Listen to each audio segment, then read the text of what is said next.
त्या संजय राऊतला तर तसंही डोकं नाही आहे. तो काय बोलतो काय नाही बोलत, कारण की प्रत्येक माणसाला डेव्हलपमेंटबद्दल इतकं बोलायला पाहिजे, तर ते डेव्हलपमेंट सोडून जसा लहान पोरगा सकाळी उठल्याबरोबर नुसता रडत राहते त्या पद्धतीनं ते रडत राहतात. हमारे पक्ष ने कम से कम 41 सीट लाई है और अजीत दादा उप मुख्यमंत्री बन रहे, तो उसके चलते हुए हमारे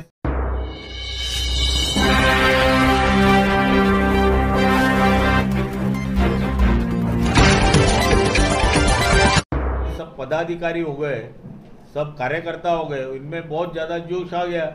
उन्हें बोला कि बस अभी अपने को 4 महीने बाद में 3 महीने बाद जो भी महानगर पालिका के इलेक्शन है उसमें राष्ट्रवादी कांग्रेस पक्ष ये कम से कम 50 सीट नागपुर शहर से लड़ने वाली है, इसमें कोई डाउट नहीं है. आमच्या पक्षाचे राष्ट्रीय अध्यक्ष माननीय अजितदादा पवार यांच्या नेतृत्वात महाराष्ट्रामध्ये 41 आमदार निवडून आलेले आणि त्या अनुषंगानं आम्ही 15 तारखेला जल्लोत्सव मोठ्या प्रमाणात इथं करणार आहे, याच्यात तर काही वादच नाही.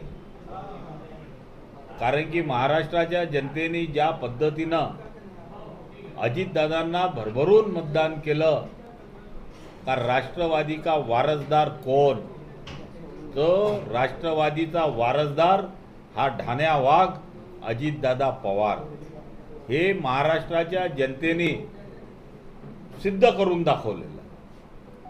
त्याच्यामुळे मला असं वाटतं की जे लोक म्हणत होते की अजितदादा खतम हो गए, अजितदादा विषय संपला, अजितदादा असं झालं, अजितदादा तसं झालं, पण अजितदादांनी हे दाखवलं का तुम खत्म है, तुम 10 पे रुक गए और हम 41 पे चले गए. याच्यासाठी माणसात ताकद पाहिजे, इच्छाशक्ती पाहिजे, आणि ती इच्छाशक्ती अजितदादांमध्ये होती. एकटा लढला, लढताना आमच्यासारखे मावळे त्यांच्याबरोबर राहत होते. आम्ही ज्या ज्या ठिकाणी राष्ट्रवादी काँग्रेस पक्षाचे उमेदवार उभे केले, इतक्या ताकदीने लढलो का आमचे उमेदवार 50-50 हजार मतांनी निवडून आले आहे.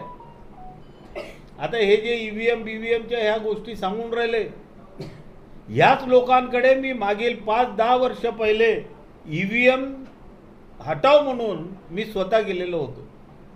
आज या नागपूरच्या बाबासाहेबांची जी धरती आहे, संविधान चौकामध्ये आम्ही इतका मोठा कार्यक्रम घेतला की चैत्यभूमीपर्यंत आम्ही हा मोर्चा आपला हे घेऊन गेलो होतो, ईव्हीएम हटावची यात्रा.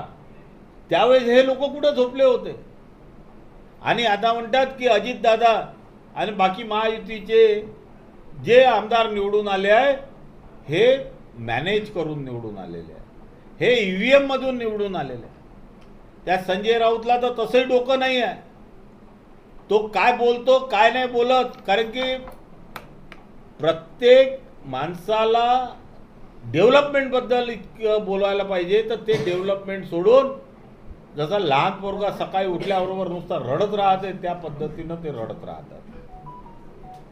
आज पूर्ण महाराष्ट्रामध्ये आम्ही एकदम चांगला असा उत्सव 15 तारखेला करणार आहे, आणि त्यात नागपूरला सुद्धा करणार. या रिझल्टमुळे आमच्या नागपूर शहराबद्दल मी बोलतो, नागपूर शहराचे पदाधिकारी आणि कार्यकर्त्यांमध्ये जो संचारलेला आहे की येणारी महानगरपालिकामध्ये कमीत कमी 50 जागा ह्या आमचा पक्ष राष्ट्रवादी काँग्रेस पक्ष लढणार आहे.